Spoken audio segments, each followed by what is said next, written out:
Dr.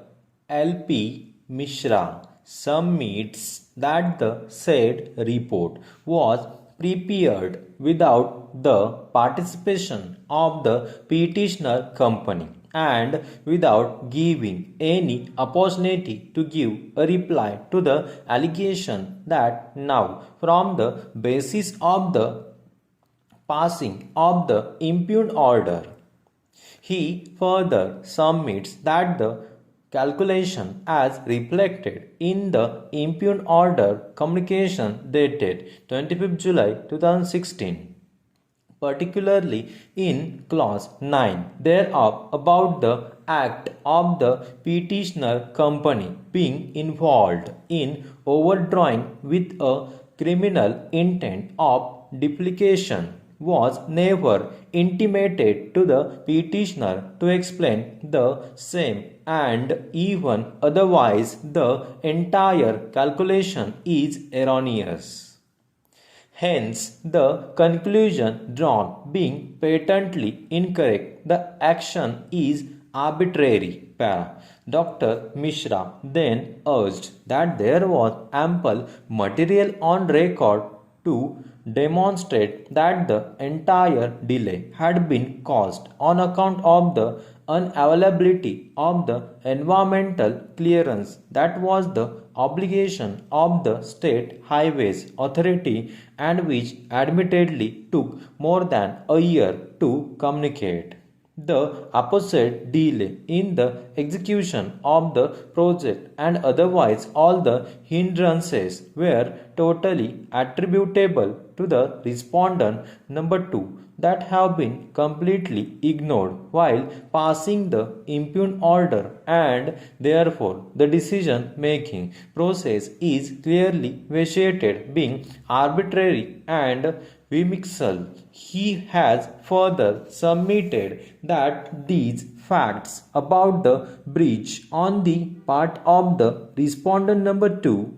were not even brought to the notice of the High Court, nor was the petitioner a party in public interest litigation number 15147 of 2015, where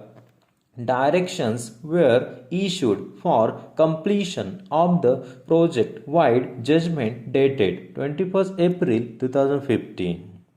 It is submitted that the information given about the meeting chaired by the Chief Secretary and the resolutions passed therein as quoted in the said judgment were totally incorrect informations, giving an impression as if the petitioner company had voluntarily without any justification abandoned the project.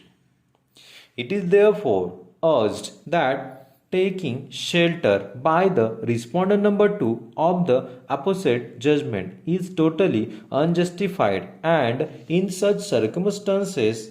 in view of the judgment that have been cited at the bar, the impugned order or communication dated 25th July 2016 is unsustainable and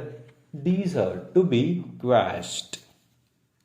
Controverting the opposite submission, Sri Vivek Raj Singh has raised a preliminary objection with regard to the entertaining of the writ petition on the ground that any dispute arising out of the agreement dated 19 May 2011 has to be resolved as per Article 44 of the terms of agreement initially by conciliation and on failure of mediation through arbitration.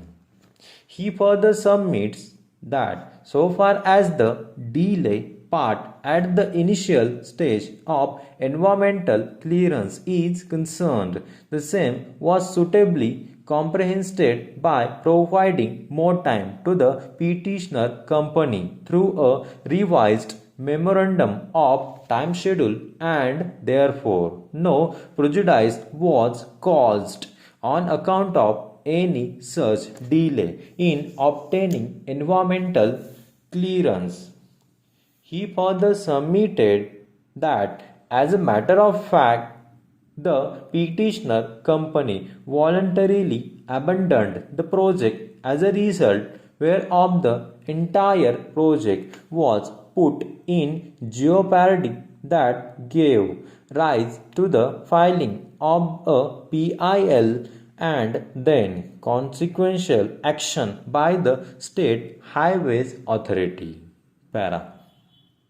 It is urged that the independent engineer had been assessing the work, and on that basis the petitioner had been intimated of completing the project within time, but having failed to do so and having found that the petitioner had overdrawn a huge amount from the consortium of banks, which was in excess of what had been actually spent, there was no option but to terminate the agreement. He further submits that there is a provision for substitution of the contractor by negotiation through the consortium of the funding agency, but that too entails a condition that the amount of fund already withdrawn and loan taken by the contractor will be taken over as a liability by the substituted company, for which no one is coming forward to undertake the said burden. The offer of the consortium is not supported by any offer of the petitioner in relation to the introduction of new partners.